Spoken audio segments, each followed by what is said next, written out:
The morning session I thought was really excellent, outstanding, and kind of had the giants in the field giving some talks.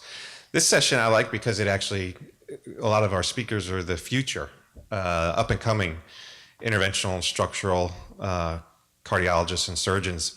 And so we'll start with a couple cases. The first one will be presented by our advanced structural minimally invasive surgeon, Dr. Moritz von Ballmoos, who I think is going to show us a valve-in-valve case, but he may surprise us. Moritz? Yeah, thank you very much, first of all, for the opportunity to be here and present, and for the invitation. Thank you so much. I was asked to present a valve-in-valve case for the aortic position, and I think it's neat to show some successful cases, but I also wanted to delve into a little bit of the specifics for valve-in-valve for the aortic position, and we'll see for how much we have time actually, but let's get started here. These are my disclosures. So first of all, the question really is, how often do we have to re-intervene on a surgical valve that has been placed? And you can see if you are young, the lifetime incidence is obviously higher, and around 50% for 50-year-olds, and then at 60 years, it drops down to about 25%. And this is really primarily driven by two factors. One is that the life expectancy comes down, and the other one is really that the durability of bioprosthetic valves also is shorter in younger patients, which is probably sort of a low-grade immune reaction that we see. So when we do a native valve TAVR, that's what we look at. We look at the anatomy of the deceased valve. We look if it's tri-leaflet, if it's a bicuspid valve. That will help us decide which device we use, how we're going to implant it, how high or low we want to be. And we'll look at coronaries and all that. But if we talk about valve-in-valve anatomy, it's really this what's most interesting to us almost. It's the array of surgical valves that are being placed and how they look under fluoroscopy and imaging, because that provides some very important landmarks, as you will see in just a minute, for us to deploy the TAVR valves. As you can tell on the right-hand side here, there's a huge array of different valves, different design features, and if we have time at the end, I would like to get into this a little bit and how it relates to valve-in-valve TAVR. And finally, what we also look at is the valves that we have available for valve-in-valve TAVRs. There is currently two FDA-approved valves for commercial implantation. It's the SAPIEN, the Edwards SAPIEN S3, and the Medtronic core valve. As you can tell, the design features here really stand out if we talk about valve-in-valve TAVR. The Edwards SAPIEN on the left-hand side is a intra-annular design, while the core valve on the right-hand side is a supra-annular design. And if you look at this, you can see how the valve leaflets really stand above the surgical valve, and that does result in lower gradients, and we'll get back to this in a little bit. So just the first case, this was a 75-year-old lady that presented with severe shortness of breath, and he had three symptoms. And she had in 2003 a trifecta valve implanted. She also had significant comorbidities, and the combination of her age with her comorbidities really made her a good candidate for a valve-in-valve TAVR. What doesn't make her such a good candidate is the small surgical valve that has been placed. As you can imagine, smaller surgical valves will have a higher likelihood of resulting in higher post-residual gradients. And so looking at the whole picture, it's important to really take into consideration the patient that presents and the previous valve that has been placed. But we felt she was extremely high risk for a surgical redo aortic valve, and she clearly had the disease with a peak velocity of almost 5 meters per second and a very significant mean gradient. So we decided to go ahead with a valve-in-valve TAVR. This is just a quick echo clip for the cardiology crowd. Clearly shows the disease process. It's hard to see that on these smaller images, but as you can probably imagine, a very tight annulus, a small annulus, which led in the first place to an implantation of a small valve, but also resulting in this really high gradient. So we proceed with the usual workup for these patients, and we do our CT angiography, a cardiac CT with a TAVR protocol where we look at all kinds of measurements, just like we do for native TAVR implantation. But What is particularly of importance in these cases is really the coronary height and the distance you have between your previous surgical prosthesis and the wall of the sinus of Valsalva and your coronaries. That will give you an indication of how much room you have and how high of a risk there is to obliterate the sinus of Valsalva. There is these guiding charts and a very neat app that was designed to specifically look at valve in valve with both fluoroscopy images and then a photography footage that shows the different valves implanted inside the surgical valves, and sort of, again, a representation of that combo picture that helps you with the implantation and finding the right depth for implantation to get the optimal seal and gradients post-procedure. So here is the initial root shot. A root shot is not always necessary, but as you can tell, the anatomy is kind of not the usual anatomy anymore. If you imagine we removed the surgical valve and sort of completed the sinus of Valsalva, you can tell that the annulus is not exactly where we expected it to be in the native annulus. It's a slightly higher, but the real important point here is where the new annulus is in the surgical valve.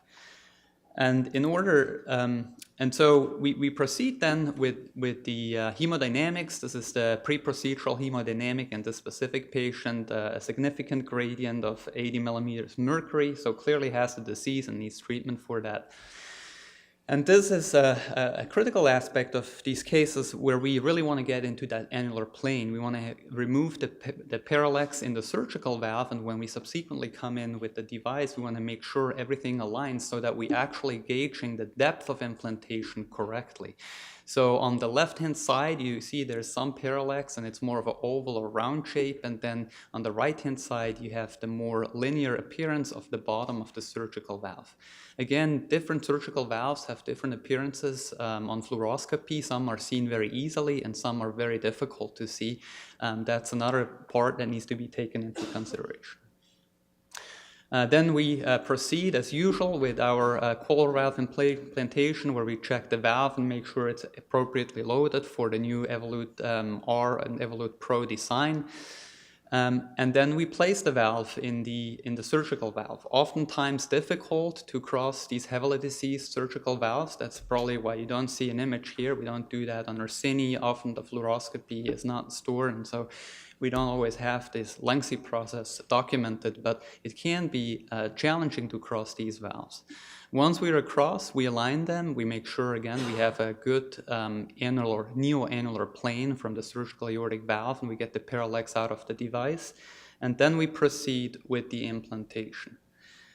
Here, the core valve is 80% deployed before release. That allows us to gauge the depth. At this point, we're not really looking for perivalvular leaks, but really for the positioning of the device. And it is tremendously helpful to have a sort of a mental image of what these valves look like, how you expect them to expand and to flower.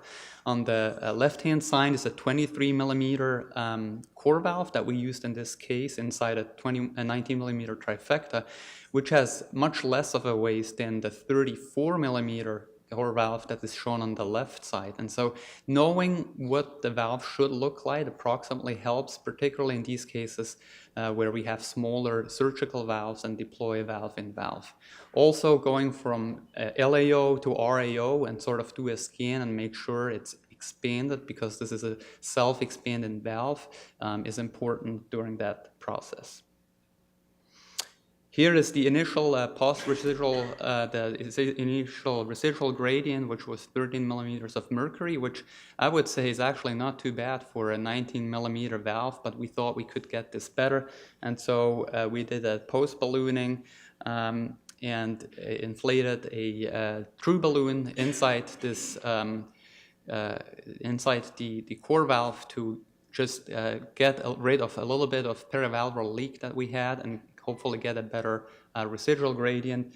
And lo and behold, the final gradient was 4 millimeters. So quite a dramatic improvement, even though you can't necessarily appreciate that much of a change on the valve itself.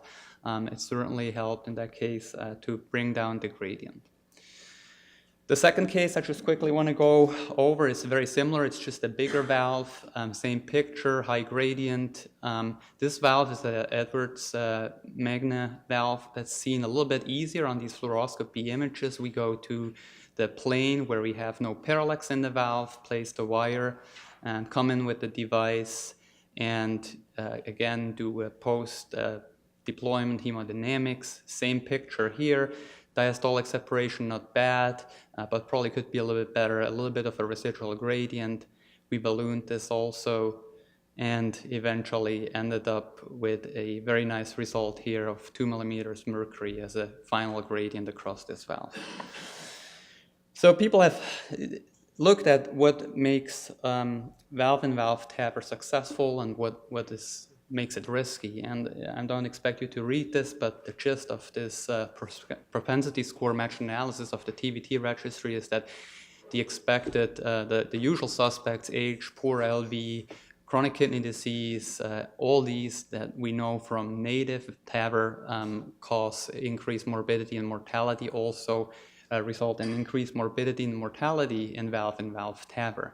A little bit more perplexing was this part of the same publication that looked at the propensity score match cohort between native valve and valve-in-valve TAVR deployment, and surprisingly found a lower mortality, stroke rate, aortic valve, and heart failure rehospitalization in the valve-in-valve patients.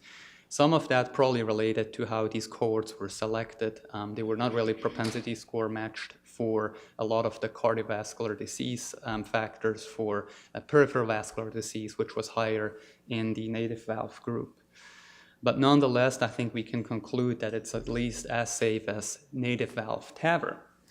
The main challenges with valve-in-valve TAVR is coronary obstruction.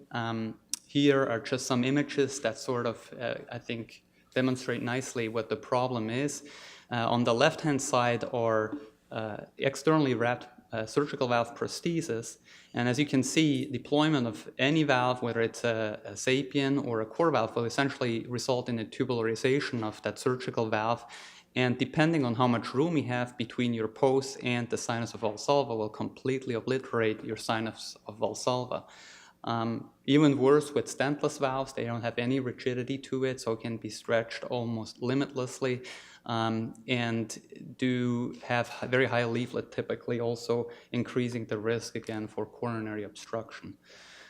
This was looked at by the Leipzig group, and they looked at over 2,000 or nearly 2,000 TAVR valves that they implanted, and clearly the trifecta and mitral flow were the two prostheses that stood out clearly with a higher incidence of coronary obstruction, both in a univariate analysis as well as in a multivariate analysis. Again, because they're externally wrapped, they have a much higher chance of high standing leaflets and obliteration of the sinus of Valsalva.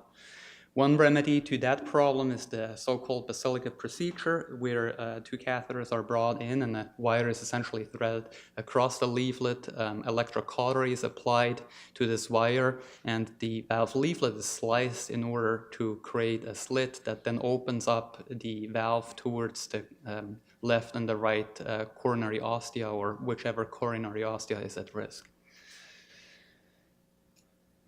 In spite of that, the real challenge is that any implantation inside a valve really does narrow down the sinus of Valsalva, really results in stasis and thrombus formation, and a very nice experiment showed here by Mida in a circulation paper last year that looked at the flow dynamics and sort of how particles settle inside that neosinus of Valsalva and subsequently result in thrombosis. So both for early and late coronary obstruction, the valve-in-valve procedure is a known and definitive risk factor, so something really to look out for and keep in mind, something that needs careful planning and a lot of consideration of the originally implanted valve and valve choice. The other thing is the patient prosthesis mismatch problem with valve-in-valve, sort of the Russian doll phenomenon. If you put one valve inside another valve, you can't have the same size valve.